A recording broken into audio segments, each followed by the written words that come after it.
en la provincia de Mendoza. Creo que tiene que ver con algo educativo académico con la Universidad de Mendoza. Vecinos de aquí de MDZ Radio. He tenido que caminar muy poquito para llegar a los estudios. Miquel, bienvenido a MDZ Radio aquí en la provincia de Mendoza. Muchas gracias por tenerme con ustedes aquí en la radio, sí.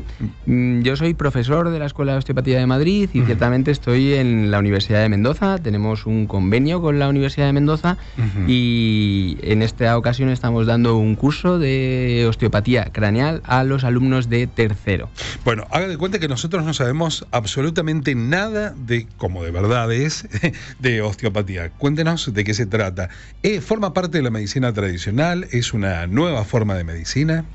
Es una especialidad médica o especialidad sanitaria, sí, donde básicamente utilizamos la terapia manual, desde un punto de vista tanto diagnóstico como terapéutico.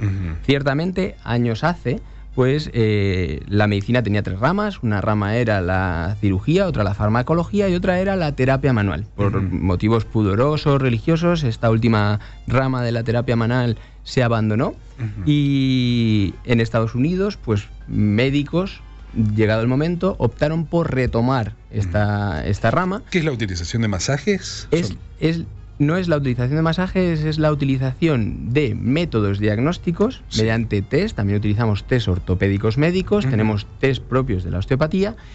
Todos los realizamos mediante técnicas manuales y en base a esos resultados de los test, pues seleccionamos aquellas técnicas que son más apropiadas para resolver o solventar los problemas con los que nos viene el paciente. Desde niños en adelante, ¿no? Porque digo, es pediatra también. Sí, una de las ventajas de la osteopatía es que nos abre muchísimos campos. Es decir, yo cuando comencé a estudiar osteopatía, mi especialidad era la especialidad deportiva. Yo estuve trabajando 2 años en el Real Madrid y los fisioterapeutas, que en aquel momento, fisioterapeutas y kinesiólogos, ¿verdad? Sí. Pues la misma cosa. Habían tenido todos la formación en fisioterapia, pero cuando empezó a tomar fuerza la osteopatía en España, pues todos los que éramos compañeros allí, pues se sumaron a una nueva movida. Claro. Ingresamos en la Escuela de Osteopatía y comenzamos nuestra formación, que nos abrió muchísimas puertas y nos ayudaba a que los problemas que habitualmente teníamos pues mejoraran antes. Los jugadores en aquel momento o los pacientes que tratásemos tenemos que preguntar en qué época del Real Madrid, porque acá como son muy futboleros los oyentes y me parece que el Barcelona tiene un poquito más de gente acá. Claro. Pues por aquel entonces era la época de los galácticos, que se dice, ¿verdad? Claro, Zidane, claro, Fernando Redondo. Esto fue recién que yo terminé la formación en kinesiología, sí, entonces pues nada más terminar, a mí el deporte era algo que me había llamado mucho siempre la atención, me había dedicado a jugar y entonces pues el ámbito deportivo era algo que me atraía mucho. Tuve la oportunidad y la aproveché, sí. ¿Qué tipo de lesiones se están directamente tratando con fisioterapia? ¿Todo hoy se lleva a la cirugía o se evita la cirugía? Desde nuestro punto de vista, la cirugía, digamos que debe ser ante el fracaso terapéutico buscamos una alternativa, que es una alternativa quirúrgica, ¿sí?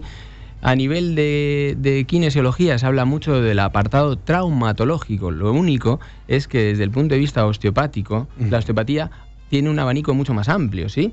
Y podemos tratar lesiones varias, ¿ok?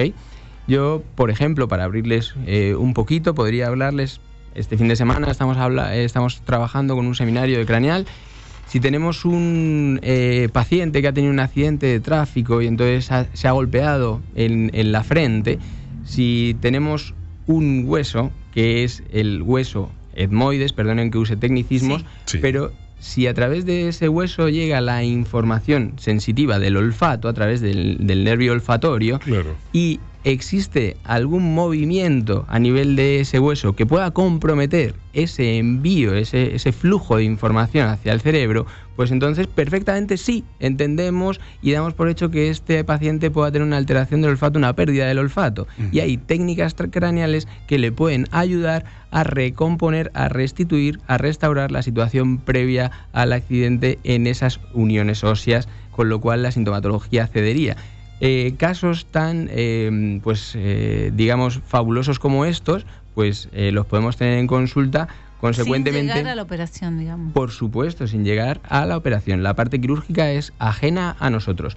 Pongamos por caso, mi tesis doctoral fue sobre el estudio de la patología de otitis media en bebés y en niños, donde utilizábamos como método diagnóstico pues unos métodos. Una otitis que es crónica sería. Las otitis son recidivantes, no tienen por qué ser crónicas, sí, pero sí que son recurrentes. Bien. Y si uno tiene una predisposición y cada tanto aparecen.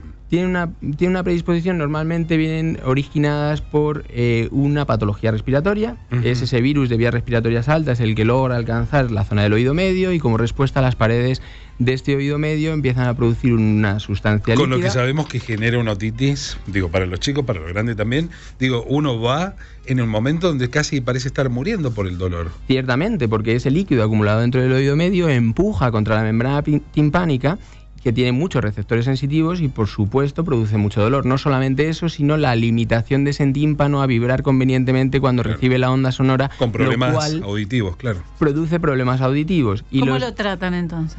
Tenemos técnicas que nos permiten que un conducto localizado a nivel del oído medio, cuya función es permitir el drenaje, el vaciado del contenido que pueda haber líquido dentro de ese oído medio, por ejemplo, ante esta situación, funcione convenientemente, cosa que no puede realizarse cuando en su parte final hay una válvula que no se termina de abrir. Y tenemos técnicas manuales, en este caso intrabucales, que nos permiten acceder, para darle sentido, nos permiten acceder a un músculo cuya contracción va a traccionar de esa válvula, permitiendo la abertura de la misma y con ello el drenaje y el vaciado de ese líquido a través del conducto hacia la orofaringe, restaurándose así la audición de conducción de este niño y aliviando los problemas que puede tener, por ejemplo, de escolarización o de adquisición del lenguaje. Claro, sí. Hasta ese punto, digamos, que llegamos.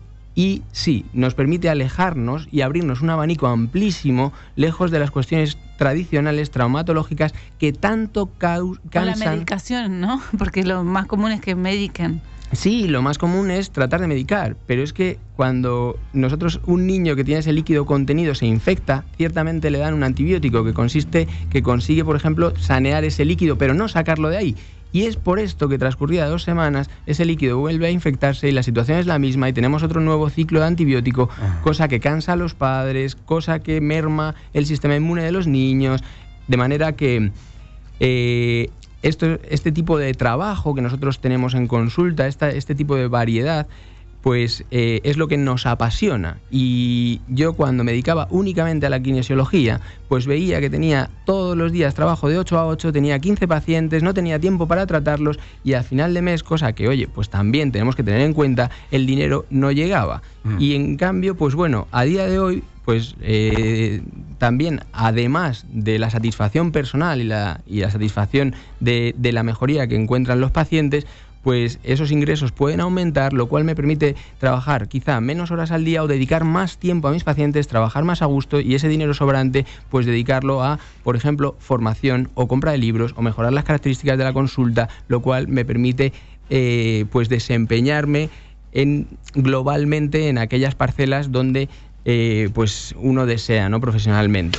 Doctor, ¿por qué en la provincia de Mendoza? ¿Desde hace cuánto tiempo están vinculados a la Universidad de Mendoza? ¿Hace cuánto que están viniendo a la provincia? Sí, llevamos tiempo vinculados a la Universidad de Mendoza, tenemos convenio con la Universidad de Mendoza y desde aquí quiero agradecer, ayer tuvimos mismamente una reunión con la secretaria académica y nos brindan todos los medios para mejorar el contenido formativo, desde la posibilidad de hacer disecciones hasta el hecho de que en el futuro nuestros alumnos puedan continuar profesionalmente ligados a la universidad, por ejemplo, en la parcela de estudios científicos, en la parcela de investigación, puesto que es un complemento fabuloso una vez que se ha desarrollado pues toda la formación, se ha completado los estudios, ¿sí?